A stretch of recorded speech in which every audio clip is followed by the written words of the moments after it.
Okay. Welcome back, everyone. I'm Ren. And I'm Jen. And this is our second chat. And so we've decided to do this weekly. And we've also decided to come up with a proper name for our little chats, which is Jen and Ren's Coach for the Future chat room. Yeah, we decided to go for that because we both are, like you've seen from last time, really passionate about coaching young people, particularly. And we really believe in the power of changing that mindset from a really younger age than we currently do. And maybe also bringing these tools and these possibilities into education maybe in the future. So yeah, Coach for the Future made sense. Yeah. And today we're going to be sharing the 10 things that we wish we knew going into university. We've each come up with some short lists of our own, and we're going to be talking about them to hopefully help the listeners out there to get a good idea of what it might be like when they're entering university, or if you have already entered university, you might notice that you've been experiencing some of these things too, and you're not alone. So we hope that it helps. And also, if you have your own and you want to share, please feel free to comment and let us know as well. And if there are any things that you ever want us to talk about in the future chats, just drop it just as a comment or an email. And our emails are in the comment section below as well. So, okay. So what are the things that we wish we knew before starting uni? I think for me, the first big thing was to understand exactly why I was doing what I was doing. I know it sounds obvious, but it's actually not that obvious.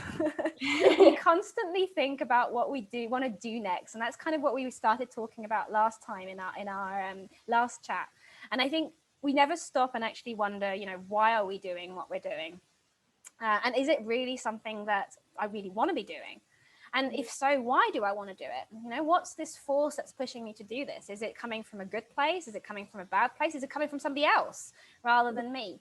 So I think one of the big things to me was to just stop. And I didn't do that, to be clear.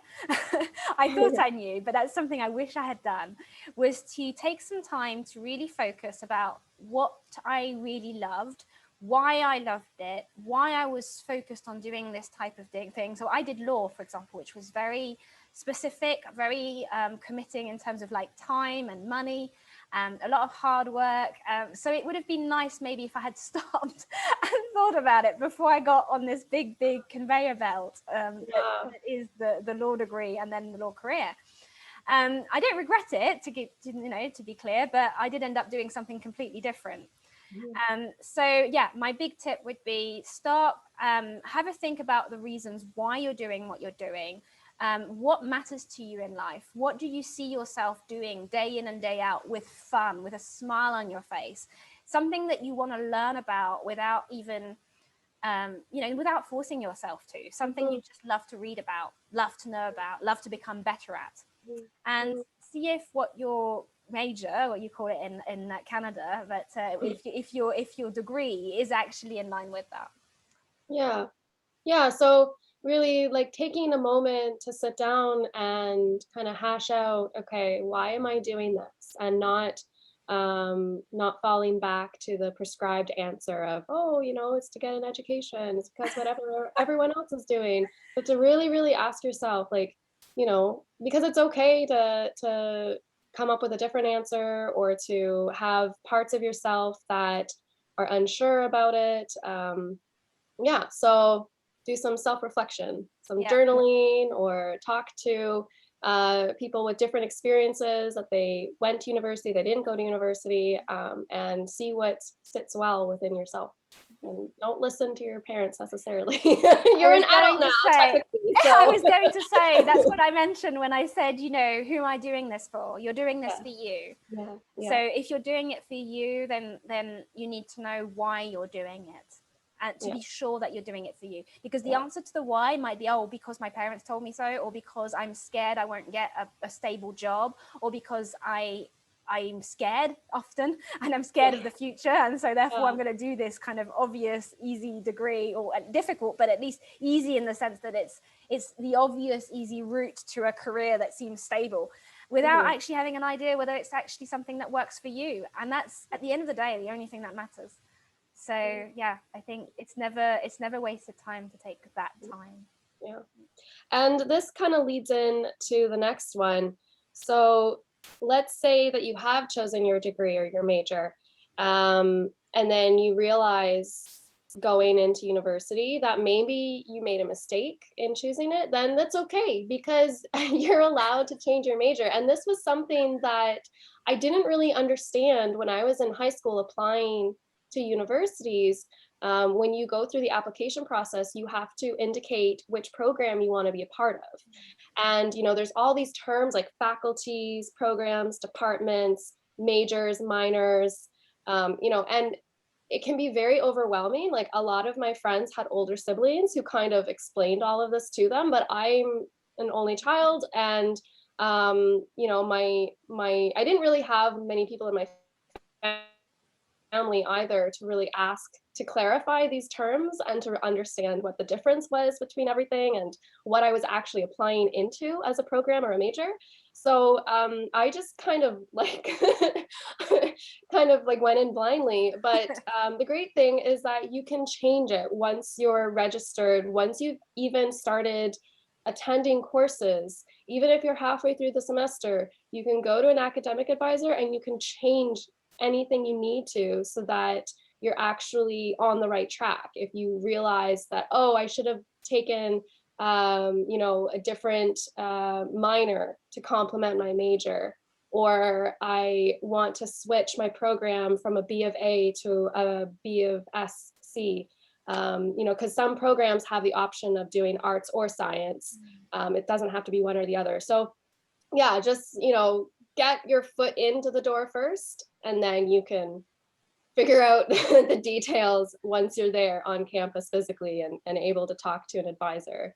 Absolutely. And actually that reminds me that, although the system is different in the UK, you can change. And I think that's lovely what you said as well, that freedom of actually just don't putting so much pressure on yourself. That was another one of the things that we mentioned last week, and it's so important. Mm-hmm.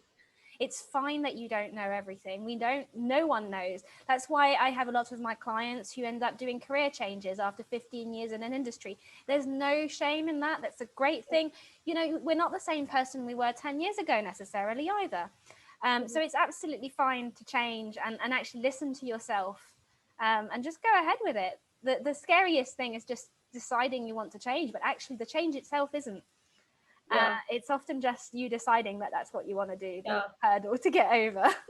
Yeah. I changed halfway through my first year, actually. And I didn't even know what I wanted to change into. So I went in as an English major. After the first lesson, or the first class that I went into of my second semester after the winter break, I walked in, and this was the required course for my English degree. I walked into the classroom. I took one look around. I think I spent maybe 5 minutes listening to the teacher talk. Yeah. And then I was like, nope, this isn't happening.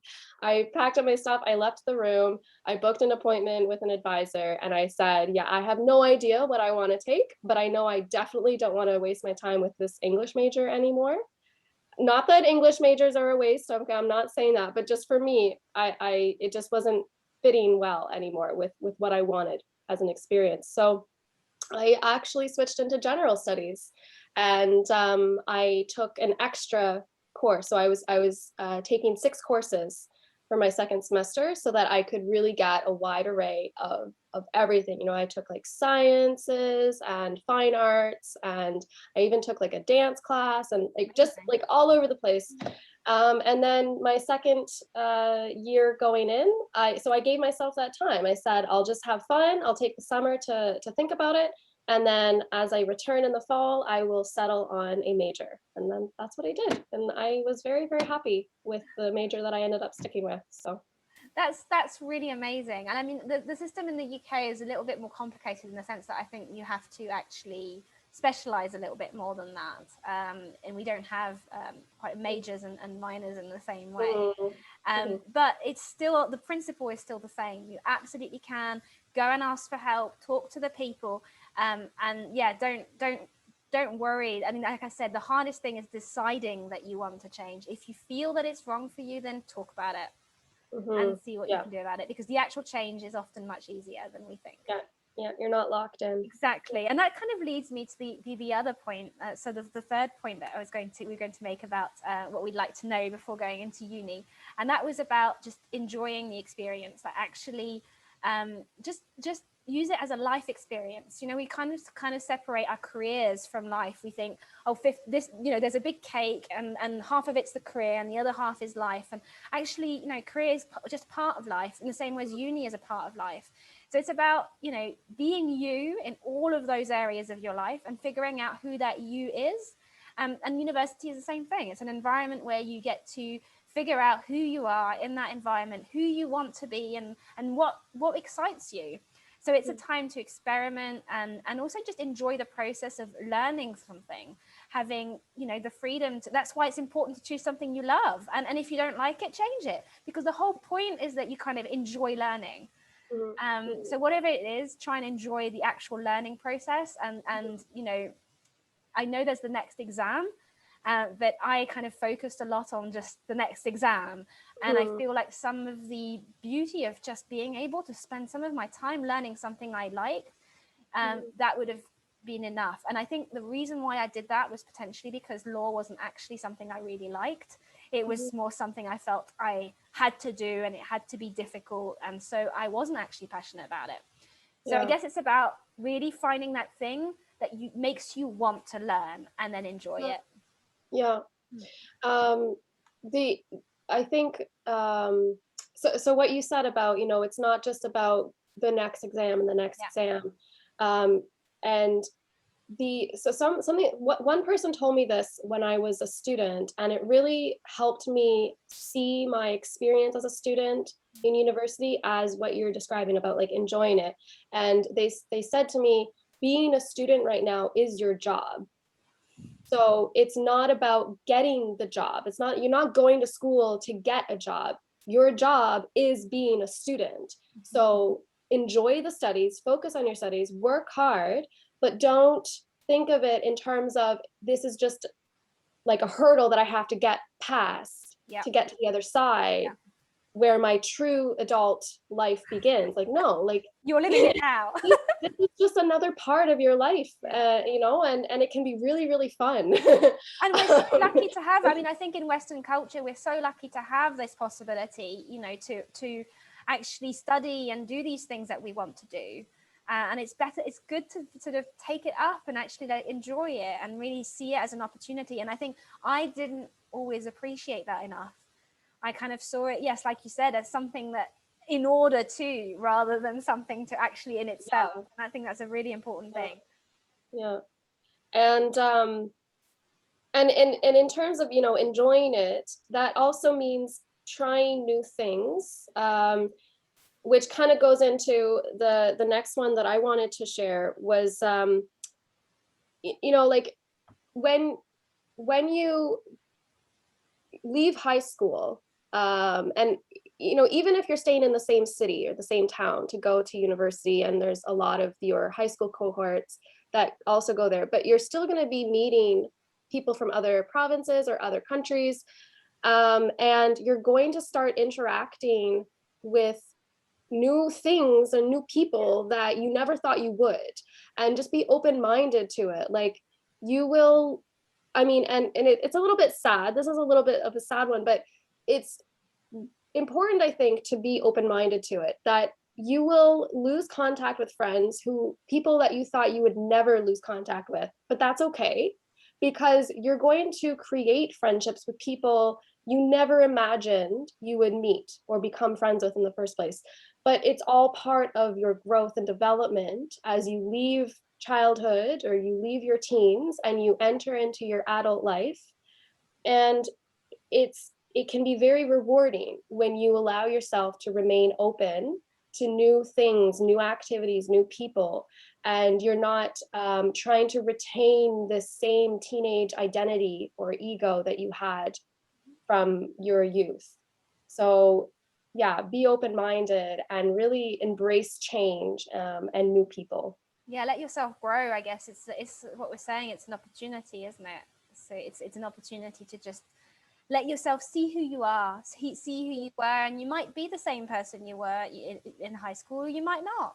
You Yeah. might want to experiment being, more you, maybe, because hopefully, because you're no longer with your parents, or you no longer have, and so it's the opportunity to actually be you, Mhm. really, really freely you. And I'd say really embrace that. That's such an amazing freedom. And it's something you will need your whole life. It doesn't change, it doesn't go away, but it's about, I think, holding on to that as well, holding on to staying yourself, whatever happens. And I think Mhm. that's a great time to do that. And I think that the thing that I was going to say about that as well, so that's the other point I was going to say was, what uni's not for everyone, and it's okay that it's not for everyone, right? Mhm. If you are the you that actually, you thought university was for you, or your parents wanted you to go, and actually it turns out it's just not, it's fine. It's fine. I know Mhm. so many people who haven't ever gone to university. Some people have never gone to beyond, 16 years old in education, and are now managers of big companies. It's fine. It's Mhm. about finding what is right for you. So see Mhm. it as an experience. Either Mhm. it is your type of learning, or it's not your type of learning. And that might also be an option. There are loads of other ways of learning, of getting the experience you need, of even taking a break. Sometimes even a gap year or something like that can really help. You Mhm. learn a lot of things about yourself. And even if you don't learn about what you want to do, that's fine, as long as you learn about yourself a bit more, about the things that you enjoy, the things that you love, and that will help you then decide what you're going to do next. Yeah. Yeah, I took a gap year after high school. Mm-hmm. Um, Simply because, yeah, I think I mentioned this before. I just didn't want to rush into it. Um, I realized that if I, yeah, like I wasn't in a rush to finish a degree, I guess. Like Yeah. I knew that if I don't take a gap year now, then I'll probably just continue being in school until I get a job, and then I'll never have that year of freedom. And I think that that freedom, it comes at a cost. Not necessarily the gap year part, but I just mean like freedom in general. When you leave home, and you're used to having adult supervision, or not even like overbearing supervision, but just like an adult nearby who kind of monitors your whereabouts and your activities, your comings and goings. Um, Your and then food. you leave that, and you're on your own, because many of us, we leave the city or the town that we grew up in to go to school. The freedom is important to experience, but there's you also need to learn very quickly how to self manage, and how to be free responsibly, I guess, without like, which is my next one about about like that self management Yeah, of I like can see that. because one thing that like I was fairly good at keeping track of my responsibilities as a teenager, and I was a good student. But when I started in university, I moved across Canada, went from Fredericton, New Brunswick, all the way to Calgary, Alberta. I lived in the dorms, and I um, I did well, but I quickly noticed that the timetable for courses, I would only have maybe like 5 or 10 Yeah. hours at the most where I was actually required to be present, Mhm. in a classroom. And even then, I wasn't actually required to be present. It was just like strongly recommended. And I would see a lot of students who lived in the dorms with me who would take advantage of that, or not even necessarily take advantage, but just kind of with this mindset of, oh, I don't have to go to class. Yeah. I can just stay at home and read the textbook. And I'm not talking about slackers. I'm still talking about students who were like good students, right? Like students who had good grades, who had a great Work ethic. extracurriculars, what do you call those, transcripts, right? But it was just because of the sudden freedom that they really like enjoyed that freedom of doing what they wanted when they wanted, and not really reminding themselves that they had to self-govern, right? You have to be your own parent when you leave home. And it takes some time That's for the some only thing about, teenagers. that's the definition of being an adult. That's the only thing that makes the difference between being an Yeah, adult and not an adult, is yeah. literally you have to be your own parent. And it It's very well you put. know, and no one's expecting you to learn it just overnight. I mean, it takes practice to learn to be your own parent. But it's important that that you realize it, right? And that you, so if you start to see yourself, you know, like not going to class and just kind of being carefree, it's like, okay, like that's great that you're having fun, but just remember, like you know, you did still choose to go to school, so try to yeah, like try out a little bit of self-discipline here and there at least, you Yeah. know, Well, like I mean, don't be that's, too free. I think that's why it's so important to do. I love that. And I want to hear about an experience that's made you say this. Definitely. But one thing that makes me think about is how important it is to therefore choose something you actually care about, something you actually want to learn as a topic and as a degree. Because if you do actually do something you like, you will feel that motivation, and you won't want to be wasting it. You will go to want to hear the teachers talk about it because you're actually interested in it. And I think that's a really important thing. It's another motivation, and that's why the why about how you're choosing it for me was so important. Is making sure, because if the why is just, oh well, it's a stepping stone, and it's a stepping stone to potentially, you know, having a stable career that's made me feel reassured and make my parents feel reassured, it's not very motivating. When you've been given all this freedom, suddenly you think, ah, well, you know, I don't really like it, and I can always make up for it in year 2 or 3, and you know, and it's not Yeah, motivating, and then you have to yeah, live your life like that. No, just pick something you love, and then you'll do it yeah, and have fun, and you'll yeah, have all the fun you want, and you'll be able to become your own parent without even realizing it. So I think yeah. that's why for me that's the key to everything. And I definitely want to know a story. Yeah. Lauren. it, it was just like, there was no like one big story. It was just because you know, living in a dorm, I was living in a co-ed dorm, and my floor was just very energetic. We got along. Everyone in all the different wings on our floor got along fairly well. And so that just turned into like 4 nights of partying every week for the first semester, right? Like Oh. Wednesdays we'd do wings on the at the campus bar. Thursday we'd go for drinks at an Irish pub. Friday we'd go to the club. Saturday we'd go to the club. And then Sunday would be like usually just like in the common room, like ordering pizza together, watching sports. So Monday and Tuesday were the only nights when we weren't out partying and spending money on wings and beer and stuff. And I guess that's the other thing, is it can get very It's expensive. true. But you know, but it's fun. Like it's really important to have that fun and to have that freedom. But just understand that it can't last forever, and everything in moderation really is the key. So maybe not partying 4 nights or 5 nights a week, but everything in moderation. And yeah, so my first semester You was get to do great. everything. it was it was really really fun. But again, because I was fairly mature, and I again, as I said, I took a year off, right? So I Yeah. really knew that I wanted to be in university. So I had a little bit more maturity than some of the other people living in the dorm with me, and I saw the results of the other students who maybe they came from homes that were much stricter than mine, and they were 17, right? Whereas I was 19. And those 2 years make a huge difference in maturity level, especially if it's between a woman and a man, right? A young man. So yeah, and I would just see like the consequences of those kinds of decisions.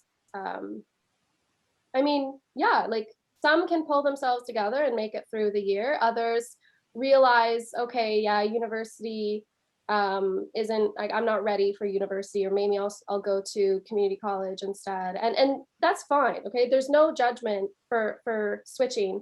But it's just because they were young they didn't know why they went into university, maybe, again, like you were talking about, Jen, like just with, maybe they're following their parents' guides, Yeah. or And I think guidelines or that's key, expectations. really. Yeah. Mm. Yeah. So yeah, it is what it is in the end. The whole uh the whole part of going to university is about, that those kinds of experiences, as we were talking about in the beginning of this chat, that you can enjoy it, you learn from your mistakes, you're growing, you're developing into an adult.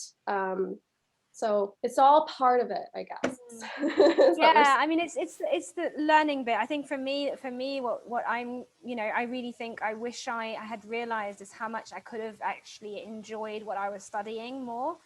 And I think if I had done a degree that was something that was really me in what it was, for example, if I'd chosen psychology instead of law, I think I would have, I worked really hard, but it always felt like I was pushing myself. It always felt like I had to, compromise. And whereas if I had done something that was really motivating for me, I think I would have done the partying and the studying, and I would have enjoyed both equally. Yeah. And that's something that I wish for all of you listening, that you can enjoy Party both. hard, study hard. Yeah, and enjoy both the same. If you're not enjoying what you're studying, then try and think about maybe finding something you actually fancy. That's something you want to turn up to the lessons for. And it's fine, it's not the one you've chosen. So I guess we've made that point, but it's kind of a big point for both of us, clearly. Yeah. So what was the other point that we wanted to say on that? So we mentioned experiment, take time off. You had also mentioned about hobbies. Yes, I said don't forget your hobbies, and I think that's so important, because for me, law at the time took over. It literally, particularly because of the choice of that specific degree, maybe, and in the UK and in France, where I did it, in France particularly, it's quite head on, it's really focused on it from the very beginning. So when you're 17, 18 years old, you start off with your law degree. It's very specialized from the beginning, so you don't have any other way out. At least it feels like it. Obviously I could have, but I didn't think about it at the time. And it just took over all of my time and energy. That, and obviously the few social things that I did do, because obviously it is university and it's important you do it. And I kind of forgot about all the things I was passionate about, all the other things like photography, like dancing, like, people, psychology, things that I really, really loved doing. And it was partly because in France, for example, we couldn't really combine degrees. So if I had been able to do psychology and law, for example, it might have had a little bit more interest among you. I couldn't. In France, you actually couldn't do that. But one of the options I had was I could have gone to another country. For example, in England, it's possible to combine these two subjects. So that's also another thing I just thought about earlier when we said change. You can also, you never think it's not possible. Because it's not possible where you are, doesn't mean it's not possible everywhere. And that's another thing that I wish I'd known is actually look elsewhere. Because you might find your actual perfect thing. And about the hobbies, for me, it was just stay connected with what you love, stay connected with what makes you, and continue developing them. Like go to, try and share hobbies with the people around you. I know, how do you call them in Canada when you've got these kind of students? Call them? You go to the student fair. You see it in films all the time in America.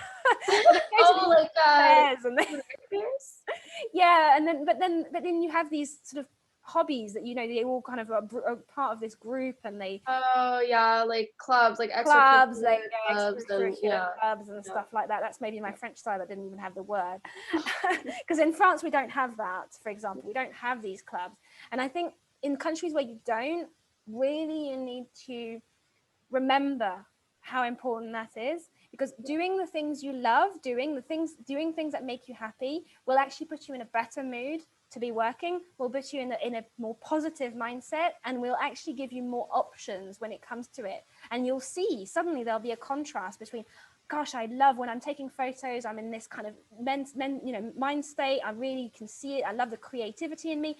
And then suddenly you might be feeling like, oh, well, actually my degree, is my degree creative enough for me? Not I want to become a photographer necessarily, but is my degree creative enough for me? That's why it's so important, is because it gives you that, it makes you realize and connect with the deep values that you have. For example, creativity. Definitely law wasn't creative enough for me. And that suddenly, and that was obvious, but I hadn't thought about it. Yeah. So that's why I'm saying it's important. I remember, I think I went through this mindset when I, moved cities and went to university, that, the hobbies or the activities that I had really engaged with as a teenager, I almost kind of said to myself, okay, now you're shifting gears and you're doing university. Yep. So I stopped a lot of my hobbies. I replaced it with a lot more socialization, which I wasn't as into when I was a teenager.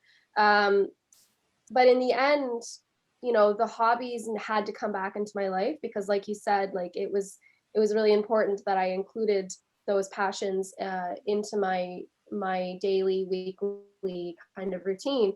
But in terms of some of the hobbies, I had to think of other ways to integrate them, because a lot of them would cost money that, my parents had supported me to do those things. So I had to think of other ways. So things like the dancing, because I was a huge dancer.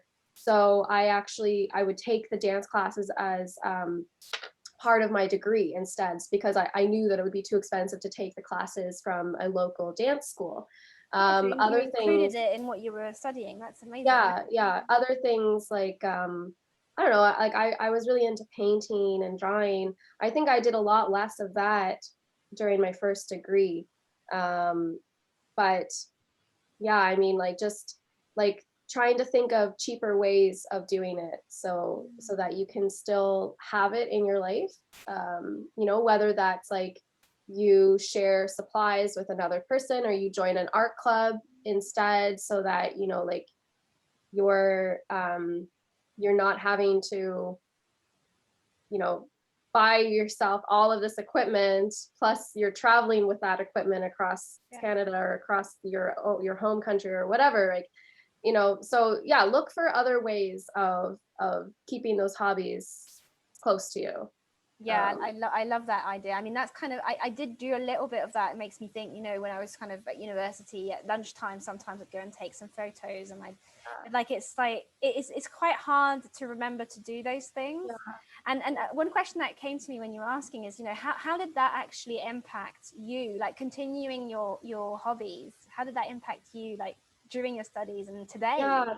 So the dancing, that was super important for me to continue. It was almost like being a dancer was part of my identity, and it was really, really difficult for me to see myself as someone who wasn't a dancer. And I had, because I was like semi-professional trained, doing ballet exams. So it was like a core part of my identity. So the idea of not being able to do that anymore would have been very earth-shattering and very, very difficult for my ego, and like how I viewed myself and how I appreciated myself. So it was actually like maybe more of like a crutch that I had to continue to dance, and keep it in my life. Now, since leaving that degree, since graduating from that degree and moving, when I moved into Hamilton, where I live now, to do my second degree, I was really trying to grow up, so to speak, and move away from this identity of being a dancer, to the point where I stopped taking, and I really lost it. And then it affected it wasn't the only factor that affected my mental health, but it was definitely, I think if I had continued dancing, and even, again, because taking dance classes can be expensive, but just looking for other opportunities to do that, I think it would have, maybe helped prevent some of the severity of my depression. Although, yeah, and that was actually like the first thing that I did once I started seeing the signs of my mental health. I immediately signed myself up for some dance classes, despite it being like such a huge cost. But I realized that it was worth it. You know, for me, uh, financially, it was worth it in the end. So, and as I started going back to dance classes, I did see an improvement. I mean, along with a lot of other things, obviously, that I had to do to help myself, but going back to that activity, but it was no longer something like that I needed to associate with myself as part of my identity anymore. It It was was just something literally that made you just happy. because it was like within me Yeah. as part of my being that I needed to dance. I just, you know, so now this might be a little embarrassing, but because I'm no longer signed up for classes because of COVID, and you know, it's been very difficult for that.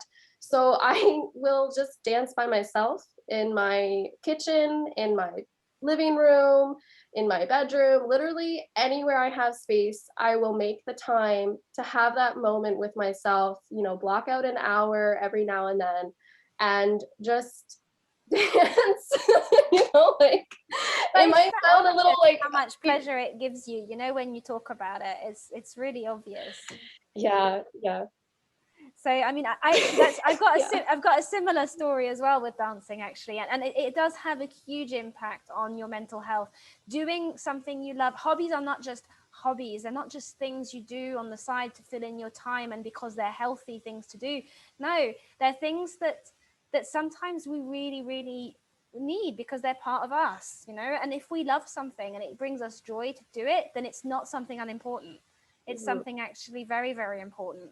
And like I was saying earlier, your career isn't half the cake of the life, right? It's just a slice of life.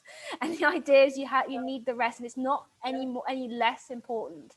And Yeah. that's a really important thing to keep. And to return the question to myself in terms of the hobbies and what, you know, how it impacted me as well now. Like, even if you're thinking about your career, even if you're thinking, oh, but my time is to focus on my career, but it actually does have an impact. Like I was saying earlier, you know, all of my hobbies were creative. It should have maybe in my head, like, you know, Yeah. been like, I need to do a profession where there is some creativeness in it, Yeah. you know, Yeah. and if I had continued, maybe it would have, you know, Yeah. but it didn't. And it didn't because I stopped them all. And I actually, in a while, you think, oh, I'll start them again later or once I get a job, etc. And the answer is you don't. Yeah. And then I forgot what I was passionate about. I forgot. I danced for 15 years and then I forgot that I loved dancing, you know, and I forgot that I loved all these other things. Mhm. It took a lot. It took me to go through 10 years in law and then a burnout completely to go to a coach and be like, I can't remember what I love. Mm. And it's such a sad place. Mm. So really what I want for you guys is not to feel that, and like Yeah. us, like literally stay connected to that is just as important as everything else.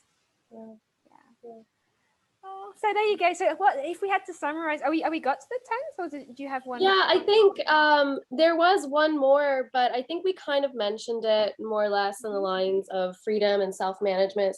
Yeah. So, and I don't want to end on a downer now. So this is such a nice way to end. I think it is, isn't it? I mean, do you want to let's just go through like the 10 points then, if we had to summarize what we really said. So the first one for me was really clarify why you're doing the degree you're doing. Why, and you know, where does it come from? And if it doesn't come from you, question it. And if it does come from you, make sure it comes from the positive, hopeful you, the you that loves and is excited by the idea of what you're going to do rather than fear of the Mhm. future. So that's the big Mhm. one, I'd say. What was Yeah. your next one? That you can change your Yeah, degree or your major along the way if yeah. you need to. There's no, you know, no problem with that. It's quite easy to do, actually. You're not Yeah, locked and that the biggest thing is actually to realize and accept that you need to change it, and that's fine. in. Yeah. Actually changing it's much easier. Yeah. The third one I had to say is just enjoy it. Just try and really, if you love what you're studying, then just let yourself enjoy the learning process. Don't just focus on the next exam and the next grade. Don't see it, spit what you said, don't see it as a stepping stone. but seeing it as living the student, like, and that's really it. That's your job right now, is to enjoy the learning and use that as a beneficial in itself, I guess. Yeah. Yeah. Yeah. And then we mentioned that uni is not for everyone, and that's okay. So, if you're not enjoying it, then quit, it's okay. And that kind of led into the other thing, like about experimenting, take time off, like, yeah, again, you're not locked in. Exactly. I think that's a very important bit. You are free. Yeah, It's your life. You are yeah, free to be the author of your life. yeah, Just yeah. decide it and take the pen. Yes, yes. But with that freedom, also learn how to self-manage yourself. That's really, really important. So that you're still functioning as a member of society, like you're not um, losing track of all of your responsibilities as a now free adult out of Yeah, your it parents' will home. help you enjoy everything, all the experience, I guess, as well. Because I think there's a lot of people who are worried about not going to all the parties, because if they don't go, then people might not think that they're cool or something like that. I Yeah, remember yeah, having that as well. I mean, that's personal, yeah, but yeah, I think it's important to just be okay with you. If you don't fancy doing it, that's also fine. You don't have to go to every single thing. yeah, That's another thing it was yeah, important for me. yeah. And you said as well about, I think you had said about the importance of realizing that you might lose certain friends and make new ones, and see it as an Right. opportunity for growth, really. Yeah. So remain open-minded to embrace these new things and people that you'll encounter. Again, especially when if you're someone who's thinking of moving to a new country or a new city to go to school. Yeah, really be open-minded and embrace the differences and unfamiliarity and Yeah. yeah, Yeah, yeah. definitely. And for me, the last one was the hobby one. I think it was to not forget about the hobbies, and not forget that it's more than just about your career, and it's about you as a person, and it's what you love. And that information, those hobbies provide you with information that's going to be not only helpful, like useful for you for your career, or to figure out what you want to do in life or what you want to continue, but also can be, like you said, part of your identity, and actually really have an impact on your well-being and your mental health. So it's so important to continue doing those things, and it's as important as everything else.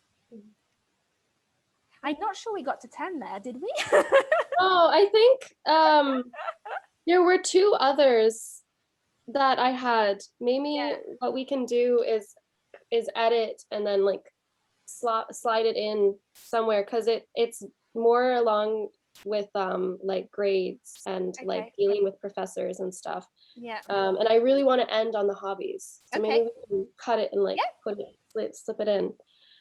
So with and this okay, so um the I think it might go well after the freedom. Like so, having that freedom, learning to self-manage.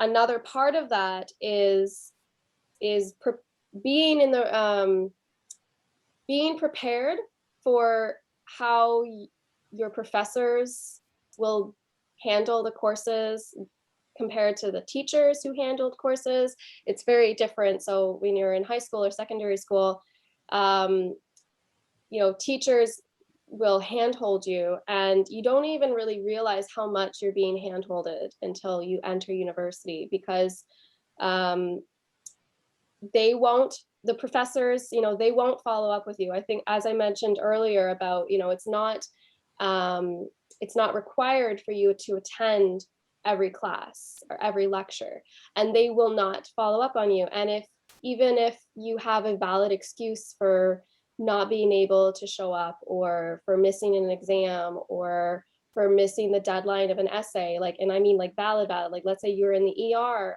overnight or someone in your family passed away, it doesn't matter. Your professors, they won't care. I mean, they'll care on a personal level. They'll send you their Yeah. condolences, but they won't give you an extension. especially in year 1 and year 2. They won't make any exceptions for you because they're dealing with hundreds, thousands of students who are doing the exact same thing. So, you know, once you move up, you know, by year 3, year 4, when you've built a relationship with your professors, it's a different story when they know you personally by name. But during the first year, a lot of students feel that shock of like, oh, my professors, they're not human. They don't understand what I'm going through. And they make it so difficult. They think that we can handle all this stuff and they don't, or my professor didn't tell me that it was due today, or, you know, it's like, well, like you're an adult, so you have to check the curriculum that your teacher gave you or your professor gave you. You have to follow up on these things yourself. Your professor is not going to remind you. They're not going to send emails Yeah.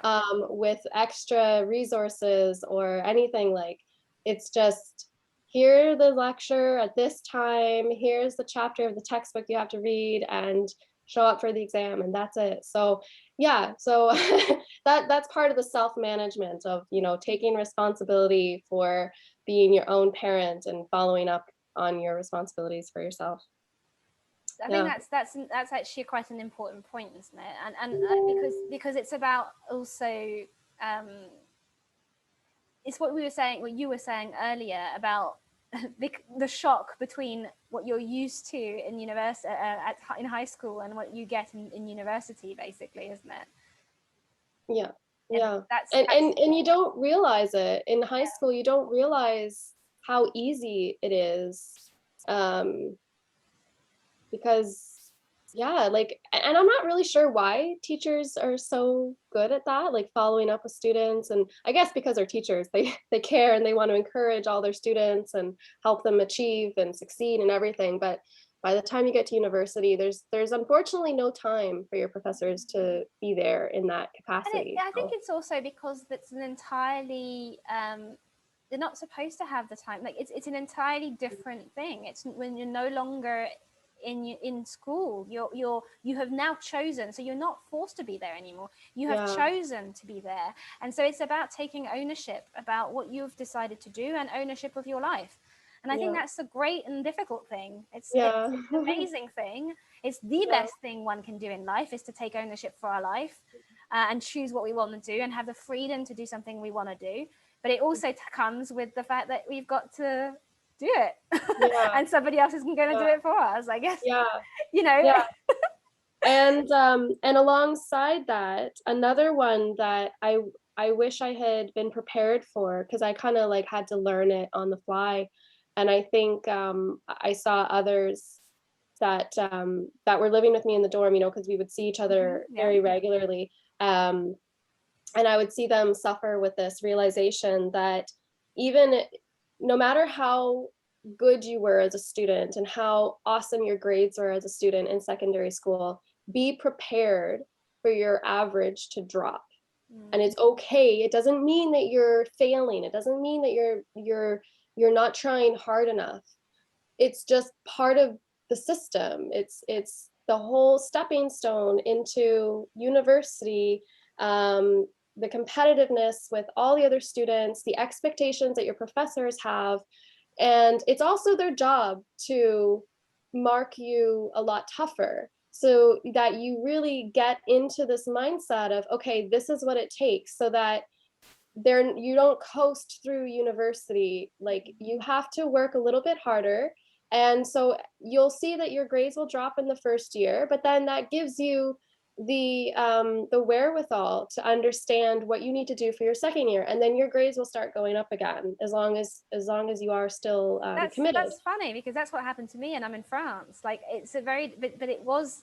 You're right. This first year is kind of it's difficult for loads of things, but it is also in France particularly. It's a very competitive year because a lot of people basically it's, in France anybody can apply to university, anybody can go to university. So it's not very as long as you've had the baccalaureate, which is the effectively what we call A levels in England, but as long as you've had your baccalaureate, you can go to university. The thing is, whether or not you're going to get the degree out of university, that's a very different question because you get 2,000 students in your first year. And by the end of the first year, you've probably got only 1,000 left. right? And Mhm. there's only 500 or whatever who actually end up graduating. So the from that specific university where I went to, so you end up with the selection was done very differently. And it Mhm. was a huge shock for me that my marks went down so much. And Mhm. like you said, and it's difficult. You feel like, oh my gosh, you know what's going on with me? I got stupid suddenly. And like you said, it's not. It's just part of the process. It's just showing you where you're going to go. And if you continue and you just, you know, it will get better and it will improve. So I think that's a very Yeah. important message, actually. Yeah. Yeah, I remember feeling that. Okay. Well, it was really lovely to have this chat with you today, Ren, and as always, Yeah.